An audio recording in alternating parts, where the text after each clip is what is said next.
Kuka sä olisit, jos maailmassa ei olisi ketään muuta kuin sinä? Millaista se olisi, jos kenenkään muun mielipiteellä ei olisi merkitystä? Jos sä haluat olla onnellinen, tää on se laatu, joka sun täytyy löytää. Sun täytyy etsiä sitä, mikä tekee susta ainutkertaisen. Kun löydät sen, hios sitä, kiillota sitä, asuta se niin täydellisesti, että siitä tulee sun tyylisi. Tätä on itsen toteutuminen.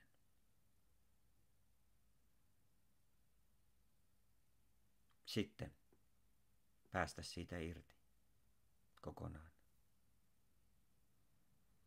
Tätä on itsen oivallus.